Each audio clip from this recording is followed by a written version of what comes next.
Палкалар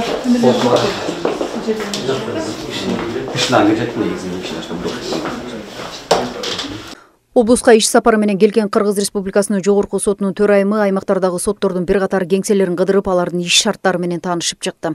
Ал эми Ак Суу райондук сотунда 3 судья, 13 кызматкер, 3 сот аткаруучу, 1 сот аткаруучулар кызматтык бөлүмүнүн иш кагазларын алып баруучу жана 4 сот приставасы эмгектенишет. Бүгүнкү күндө сот кызматкерлеринин ишинин сапаты көңүл чордонуна алынган. Жаштарды үйрөтүп атасызбы? Өзүңүздүн насаатыңызды берип атасызбы? Албетте, көп азыр сот Кыргызстан боюнча көп жерлерде көпчүлүктөр кыздар. Жакшы. Азыр сот аткаруучулар боюнча дагы чоң реформаларды жасаган жатасыз. Соттун имаратында жарандык жана жазык иштерди кароо үчүн 2 сот отурумунун залдары бар. Аталган 2 сот отурумунун залдарында аудио жана видео жаздыруу системасы орнотулган. Мындан тышкары соттун өндүрүшүнө келип түшкөн иштердин баары электрондук түрдө катталып, электрондук учеттук статистикалык карталар түзүлөт жана бардык иштер судьяларга автоматтык түрдө бөлүштүрүлөт. Вот это жакшы нерсе экен. Мен бир да сотто мындай көрө элекмин, что судьянын отурган жагында мындай өтпөй турган болбойм. Это жакшы нерсе. Айрыкча жана резонанстын иштерди караганда ар кандай моменттер болот да. Биринчиден судьянын коопсуздугун сактайт. Экинчиден доступ болбойт. Жолугушуу учурунда төрайым райондук соттун архиви менен таанышып чыкты. Архивде 1972 жылдан 2020 жылга чейинки документтик иш кагаздарды табууга болот. Бүгүнкү күндө 35 миңден ашык соттук кароонун иштери сакталууда. Белгилей кетсек, архивдеги иш кагаздарды сактоо жана аларды түзүү облуста алгачкылардан болуп Ак Суу районунда түзүлгөн. Архивдер боюнча дагы бизде азыр билесиң да, чоң проекттерди баштаган жатабыз. Буларды бүт электрондоштурабыз. Буюрса көп мындай жеңилдиктер, мындай ыңгайлуулуктар болот. Анан окутабыз силерди, окууга чакырып, ошол боюнча үйрөнүп келесиңер.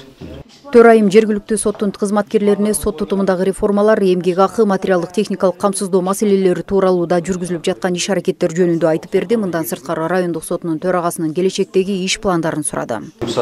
Аксакалдар соттору менен жергиликтүү кеңеш ардагерлери менен аксакал соттору менен кезигип, ошолорго баягы түшүнүк иштерин жүргүзүш керек болот. Биринчиден анан тергөө судьясынын иштерин обобщение кылыш керек болот. Ошол планга коюлган негизи.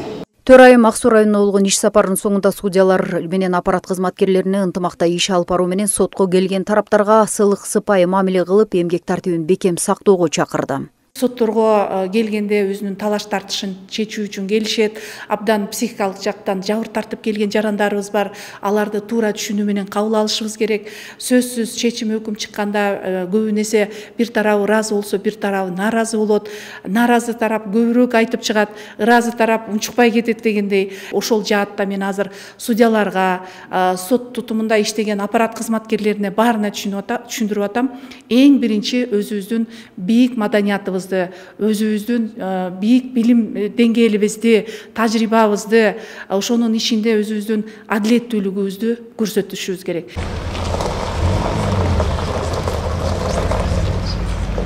Андан кийинки иш сапар облустун Борбор калаасы Каракол шаарына уланды. Айта кетсек, Каракол шаардык сотунда 6 судья, 27 сот аппаратынын кызматкерлери, 4 сот аткаруучу жана 7 сот приставтары кызмат өтөшөт. Ысык көл облусунун жергиликтүү сотторунун арасынан Каракол шаардык сотунда эң биринчилерден болуп, мыйзам менен чатагы бар балдар үчүн атайын бөлмөлөр дагы ачылган.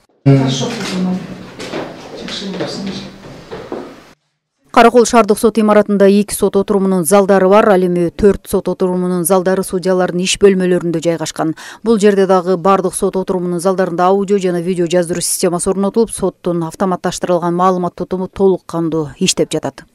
Башкаларда келип бара береби? Жок, жүзүлө. Только мен Последний назовет, да? У каждого из этого. Это вообще хорошо. Ушул эле күнү тактап айтканда үстүбүздө жылдын 19-июнунда Ысык көл облусунун административ сотунун конференц залында Кыргыз Республикасынын жогорку сотунун төрайымы Нургүл Бакирова, Ысык көл облусунун судьялары, жергиликтүү бийлик өкүлдөрү жана күч түзүмдөрүнүн жетекчилери менен жолугуш өткөрдү. Анда төрайым жаңы кабыл алынган конституцияга ылайык сот тутумунун ишин жөнгө салган бардык мыйзамдар өзгөрүүгө дуушар болгонун белгиледи. Ошону менен бирге Ысык көл облусунун сотторунан тийиштүү мыйзамдарга сунуш пикирлер жогорку сотко келип түшкөндүгүн, учурда жумушчу топ аларды талкуулап, жогорку кеңештин кароосуна киргизип жаткандыгын айтты. Эң башкысы биздин ошол жогорку сот мыйзам чыгаруу демилгесине ээ болуп отурат. Ошонун аркасында биз өзүбүз жогорку сот менен жогорку кеңеш мындайча айтканда прямой иштейбиз. Мындай түзмө түз иштегени бизге шарт түзүлүп атат. Буюрса ошол милдеттерди, ошол биздин алдыбызга коюлган талаптарды ошол сот жергиликтүү сотторго туура жеткирип, ошонун кандайдыр бир пайдалуу жагын көздөдө ушул баардык соттордун ошого мындай ортоктош болуп, ошого тилектеш болуп, бир команда болуп, ошол сот реформасын дагы да болсо алдыга жылдырууга аракеттерди жүргүзүү керектигин баардыгына мен айтып келатам. Ысык Көл облусундагы соттордун ишти кароодогу сапаты боюнча төрайым ар бир райондук жана шаардык соттордун ишине токтолуп, соттордун көрсөткүчтөрү жана судьялардын жүктөмдөрүн белгиледи. Иштерди өз убагында мыйзамда каралган мөөнөттө кароону тапшырып, эмгек жана аткаруу тартибин бекем сактоого чакырды. Ошондой эле төрайым облустун Жети Өгүз жана Төп райондук сотторунун ишмердүүлүктөрү менен да жакындан таанышты. Сот тутумунун коом ичиндеги аброюн жогорулатуу негизги багыттардын бири экенин баса белгилеген төрайым сот кызматкерлеринин жоопкерчилик менен иш алып барып, мыйзам чегинде иштөөсү гана сотко болгон ишенимди арттырууга чоң мүмкүнчүлүк түзөрүн айтат. Гүлбарчын Молдоева, Нурдин Урманбетов, Атайын жаңылыктар маалымат кызматы үчүн.